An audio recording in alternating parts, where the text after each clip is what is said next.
Hello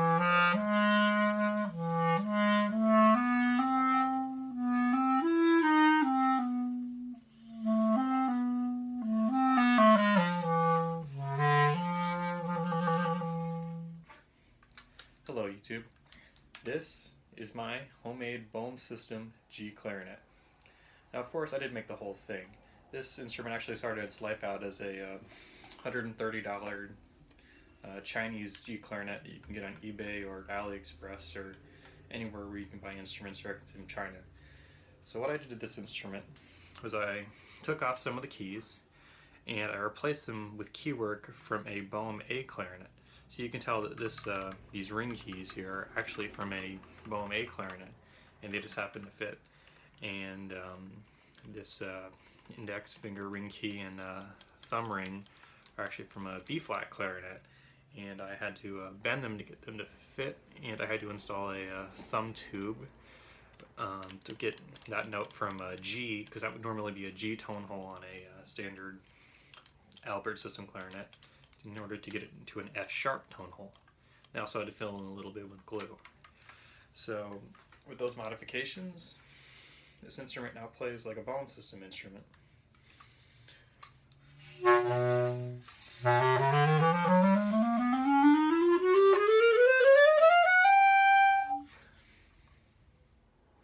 So in addition to changing the keywork around, I also had to do a few adjustments to the acoustics of the instrument.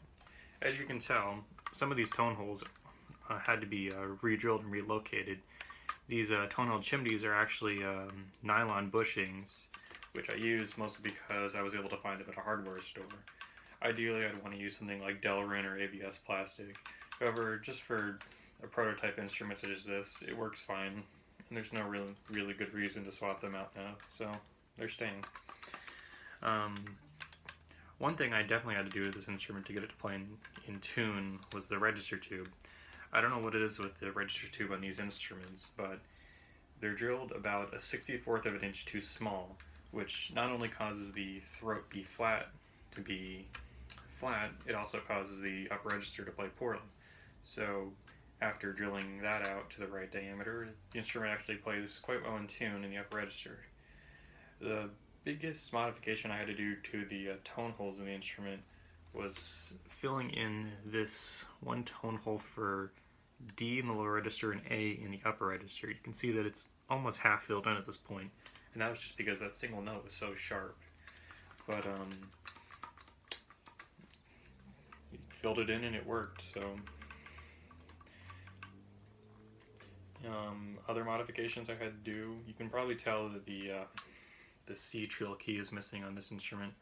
I'm trying to figure out a way to install it back again, but unfortunately, like a Boehm system instrument, it would have to jump over these arms here, and that would mean cutting a small section out of the key and soldering a bridge to go over it. And unfortunately, I just haven't gotten to that. So for right now, all the hardware is removed, and I just plug the hole with a piece of cork in case I wanted to use it again. Other keys that had to be permanently removed. Unlike a Boehm system instrument, this doesn't have a F sharp B natural sliver key here, and I was thinking of installing that, but given that I rarely ever use that key on Boehm system instruments anyway, I decided to just leave it as is. You can tell that actually the tone hole for the on the Albert system, that equivalent key would play a F natural B flat, and that tone hole had to be filled in. Other tone holes also had to be filled in where you can see where the old holes were if you look really closely. It was filled in with wood dust and super glue. So yeah, lots of little modifications, keywork adjustments, changing the tone hole chimneys, and this instrument now plays like a Boehm system clarinet. So now the biggest question people probably have is, why go through all the trouble just to do this? And I don't really have a good answer for that. I've always just loved the sound of the G clarinet, and I've owned several Albert G clarinets, including Hammersmith and just a simple metal one from Turkey. And I always liked them, but the fingering system was just a pain to deal with. The stretch from the on the lower hand, because the lowest tone hole would be here on Albert, the highest would be here, and that's enough of a stretch that it can really hurt the wrist after a while. Not only that, I always found it hard to play just in the simple scale of in C, just going from a E to an F. I just found that movement very awkward, and it was hard to get make a smooth scale with that kind of fingering. And it's for those reasons that I really just don't like Albert system in general.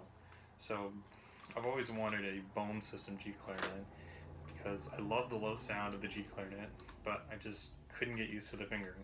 And I'm sure there's people who disagree, who say Albert system is better for some reasons. It's better playing in sharp keys, and that's a fair point. But personally, for me, I just like Boehm system better. And I really wish they made Boehm system G clarinets cheaply, that didn't have to be custom modified like this, because it's a really beautiful sounding instrument.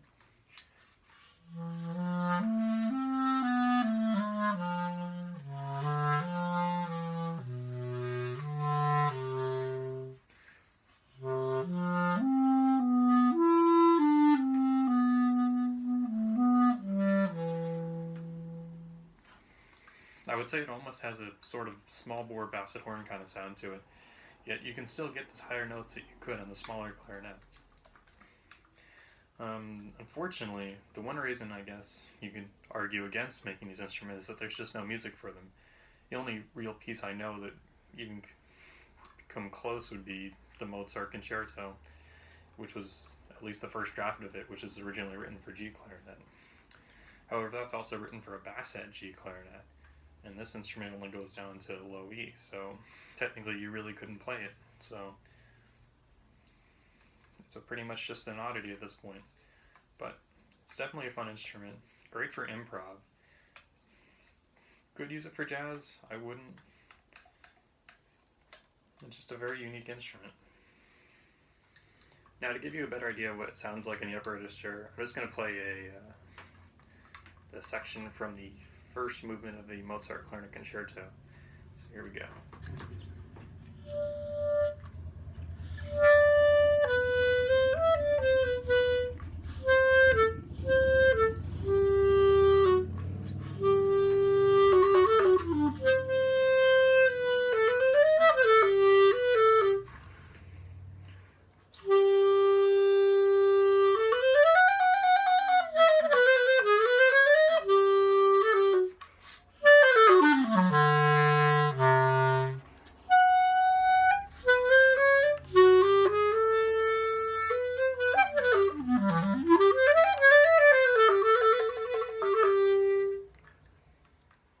So as you could probably tell from that, it really doesn't sound too much different from an A clarinet or even a B flat clarinet in the upper register. It's only when you get down to the lower register that you start to notice a difference. Now, most musicians who play G clarinet will actually use a very open mouthpiece with a very soft reed and use embouchure to give it a more reedy, more rough sound, I want to say. And that's traditional way of playing this instrument. But when you're using a standard classical clarinet mouthpiece like this, like I'm using, then you can get a really nice, beautiful clarinet sound out of it. And that's part of the reason why they're not too commonly used, is because you can get the same sound out of this as you can in A clarinet. So you really don't see them too much in Western music. So that's that. The G Boehm clarinet. An instrument that may not be too useful, but it sure is interesting. So thanks for watching. If you have any questions, please post them in the comments and I'll do my best to answer. Be sure to follow me on Instagram at Wind Instrument Repairs, where you can see my other projects like this Boehm G clarinet and other instruments that I fix. So also please be sure to like and subscribe, and thanks for watching.